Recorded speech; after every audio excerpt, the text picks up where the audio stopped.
Howdy, we're the Honey Brothers. The Honey Brothers from New York City. NYC.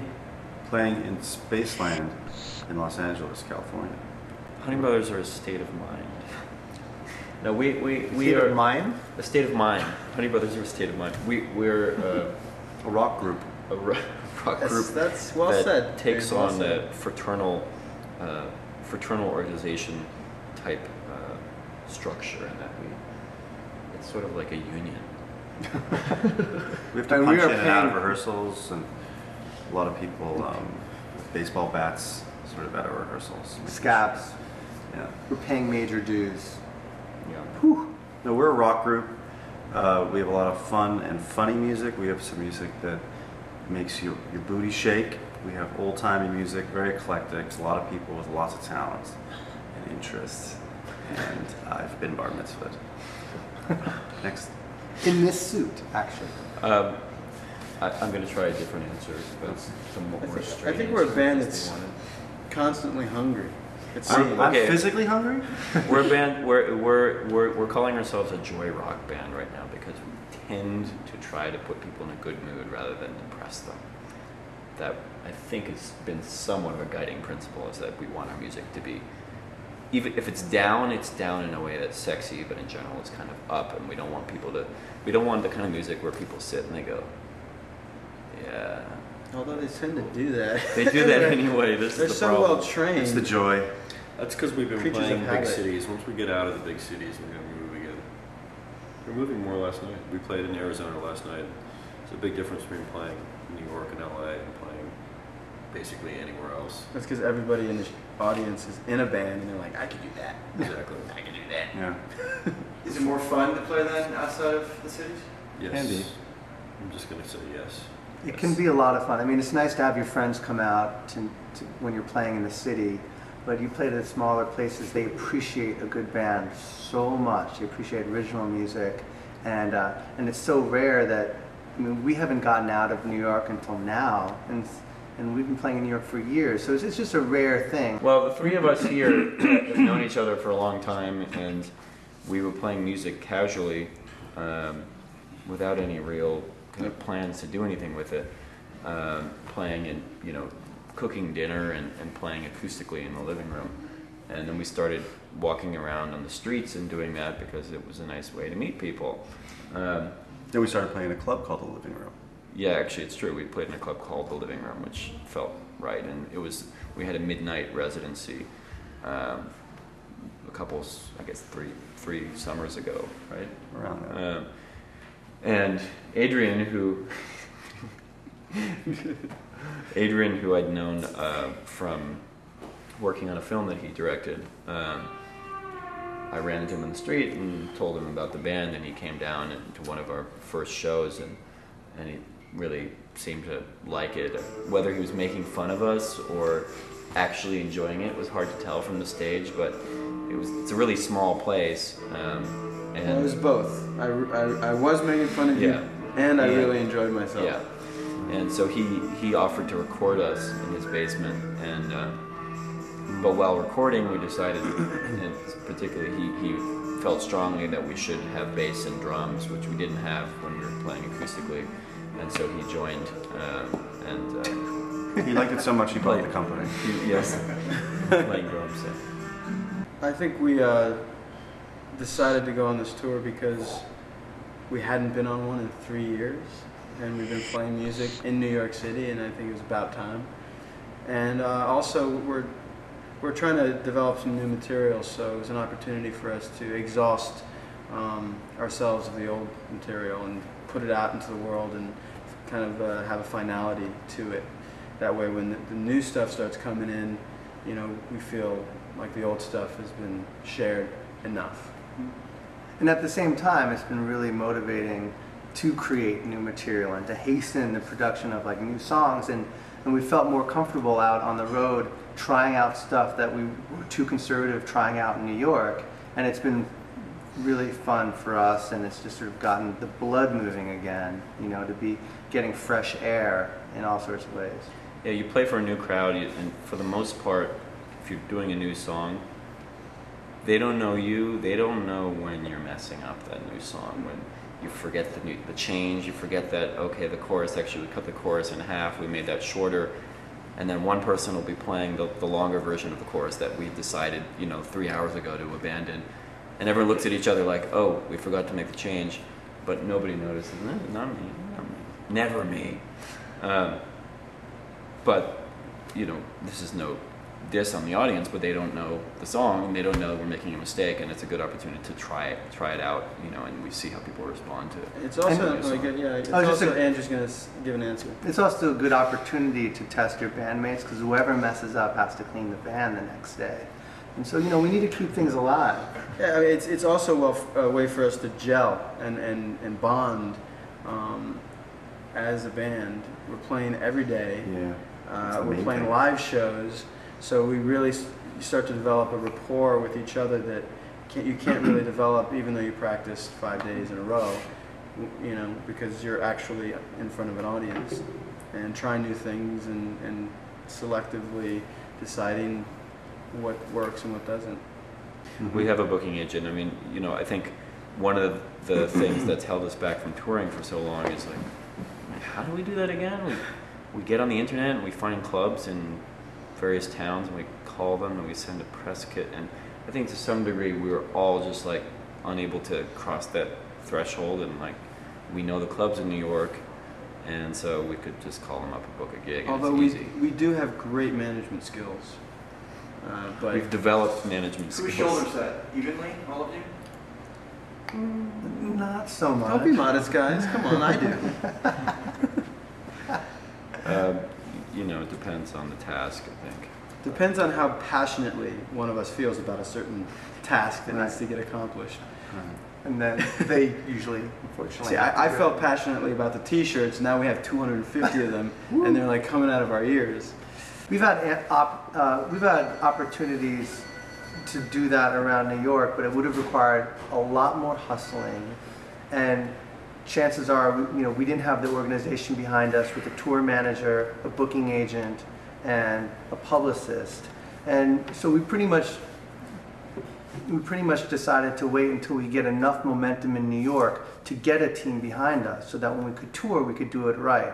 And in some ways, we're incredibly lucky right now, because we do have a booking agent who booked the tour for us, and a publicist, and we have a tour manager with us on the tour. And we wouldn't have had that several years ago. We paid a price by not touring, but we assumed it would have been, would have been much more challenging to get the gigs, to book them, to get any money, to get anyone in the door. And so, that's the price you pay. And we decided that at the time we weren't the type of people, we didn't want to load in a van, sleep in a van, crash on people's floors. We didn't want to do that for prolonged tours. We did that a couple times, but everyone, the tour has to suit the band. Everyone's in New York. Rent is so high. Everyone has jobs, and it's a real challenge. So we just focused really hard in New York City, which was our home, and made the gigs great and try to build momentum, which we were able to do with a lot of work and a lot of luck. And so now we have a tour that we have the support on. It's made life a lot easier, and it's been very rewarding. By making some noise in the local scene, like in New York, it took us. We were having great smaller gigs for a long time, but it took having lines around the block to gain the attention for people to check it out and realize, hey, this is a good band. So it was just, in whatever way it's possible to really get the word out, and nothing grabs people's attention like Attention. Exactly. No. Not at all. No way. Ixnay. Oh, I'm jealous of bands that don't live in the cities. Yeah. It's much easier to I mean, who knows, but I feel like it's easier to get a community that supports you, because in New York City, everyone's always like, well, I got this other band I want to see, or I want to see a movie, or or what I think you were saying that, I could do better than that. There's a little bit of that attitude, and I feel like in smaller cities or small towns, people come out and they see their friends, and also the rents aren't so high that people aren't struggling so much the way they're in New York. And do you know how much we pay for our music space? You know how Your many practice space? thousands of dollars we have to pay It's for our practice insane. space? $1,200. And you know, then there's the practical things of like hauling your It's true. amp up 5 flights of 5 flights to your like minuscule apartment. And no heat. And yeah, I mean, rats it's- the size I of do dogs. think- Sleeping inside your amp in an alleyway, sharing an amp Making with a love mouse. to cockroaches. I do feel like bands that don't play in New York need to come to New York in order to get noticed. see how good they have eventually. it. I mean, because the business is in New York and LA. I mean, there are great labels actually scattered around the country. Obviously, Omaha, Chicago. You know, there are various places where they're really great labels. But I do think to some degree, you know, we got our booking agent is in a big agency in New York City, and we wouldn't have gone over for that casual lunch meeting if it weren't right there. So there are some advantages. Absolutely, it's always been astonishing to me. We've played loads of bills and tons of gigs where like the headliner or the opening act or who has like a ton of press, huge industry showcase, they're from like Missoula or Dubuque, and they get flown out by a label and do this showcase. No one's there because they don't know anyone in New York, but everyone is talking about them, buzzing, and like, and then we get on, and it's a different story. You know, that's the way it's been. Like, how do these bands come out of nowhere? And I think it's because in their local following, they're able to practice their asses off. Can I say that? Arses. Their arses are, and they're able to get tons of people from the surrounding area who are just psyched for, you know, there are fewer, maybe it's a bigger fish, smaller pond thing. And they generate the buzz in Indianapolis, and then they get flown out to see what the heck it's all about. Yeah, So- we're in New York, I think, because we as people love New York and would be there if we were playing music or not. And bands, Right. you know, you never know where the next innovation is, where the next inspired music sprouts from. So I mean, I think, you know, you either you're inspired and you want to play music and it's happening where you are or not. I don't think you have to travel anywhere to find the vibe. The vibe will come, you know, spontaneously anywhere. It could, you know, be anywhere in any small town. And you know, New York is just kind of a hub for talented people to all come and share their music. But there's no Not real necessarily to live. creative reason to come to New York, except it's a really cool town. But it's more of like, you know, it's a showcase, place to showcase your Yeah, work. when you're ready to roll with your career fully, it's a good place to kind of finally get to start that phase, but not to develop your band. I would say it's probably. And when you're self-destructive, Yeah, and when you're self-destructive enough that you can actually come to New York and do bad things. Well, you know, Gets the word it out. gets the word out. Yeah, I mean, it's like free advertising on people's backs. You know, we're really actually a not small making- corporation. We're not making money on the shirts because we're selling them at the cost, you know, to make them. Yeah. Right, that's the primary function. It's just marketing and trying to get people to wear it, and so that next time we come, we've had all this free advertising. Yeah, we're not really, you know, fashion people. We're not looking to pursue it as a career. We're not making Speak for yourself, t-shirts. man. Although this is a way for Daniel to parlay into that Yes. business.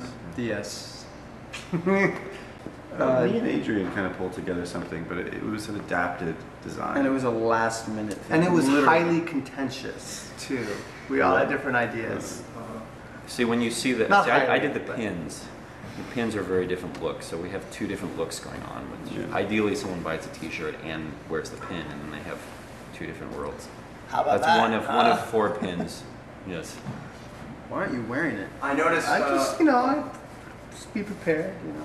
among other things, you have some CDs out there. Are those for sale? They are for sale, Practically giving them away. but we're practically Yeah, we're paying people. In a way, it's to similar. buy them. We didn't want to release a real record to some degree, I think, because we're trying to hold our cards a little bit, and we don't want to release a record unless we're going to do it properly. So by printing it in a thin sleeve and calling it an EP and making it available only on tour, we're kind of saying, okay, this isn't a release. This is just us getting our music out to the world, and ideally we'll release it properly down the line. So with other songs. Ideally, as in 2.5 months from now. 2.5 months is not realistic. So this is something we've learned. We actually spent November in meeting after meeting after meeting with managers, and we ended up completely indecisive about who we were going to go with, and so we're currently managerless. But we did learn a lot, and one of the things we learned is if we want to release a record, they're saying minimum of 4 months of prep, of press, and getting it into the stores, and getting the band pays for it to be on sale the first 2 weeks, and all this stuff that. There are varying degrees of doing it right or wrong, and it's decisions we'll have to make to what extent we want to do it the way an official official professional organization or label would do it. Yeah, rules. And in this day and age, the model has changed so much because of the internet. I think just because of the internet, really, right? And the World Wide Web. And the World Wide Web, Yeah. and They're both having a kind of because of Al Gore, impact. where you don't labels aren't necessarily the only way to get an album out. So we've actually been discussing a lot about whether or not we want to actually sign with a label, when ultimately, unless you're the hugest band that year and win a Grammy, you're not going to see any money. But if you're modest about putting your album out, you can see not a lot of money, but you can see a decent amount of money, a surviving amount of money, And getting $7 per record instead of 90 cents, or Right. whatever it Or is. negative 90 Yeah. cents is the case. right? Do the math. You sell a lot less records, you get just as much money as if you were to sell more records at 90 cents. So these are all things you're weighing then as a band, obviously, when you decide whether you're going to try to shop. Yeah, and also, when deciding whether or not to go with a label, we have to consider that the label will ultimately own their song. I'm in the middle of a declaration here. That was the best part, right? Sorry.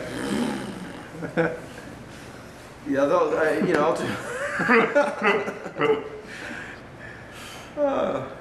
The record that we're selling at the shows is something I think we don't ideally want to re-record. These are selections from a much longer catalog of songs. We have about 20, 25 songs, and this is 8. And we just picked them because it's a good flow and whatever. It's just songs that are a little bit maybe more hippie. We have some others that are a lot wackier. But I think we would like to put out the whole long record, or some version of a long record that includes these songs, and that's why we are not really releasing this. We're just letting our fans get a hold of it, and that's it. Then there are a whole bunch of new songs coming down the pike that we haven't recorded yet. So maybe the plan would be to put out a real release of a record, including these songs, but then have another one that's rapidly following that with new tracks. So I don't know. We have to decide all this. Are you selling the record over the internet at all? Is this something you can not yet.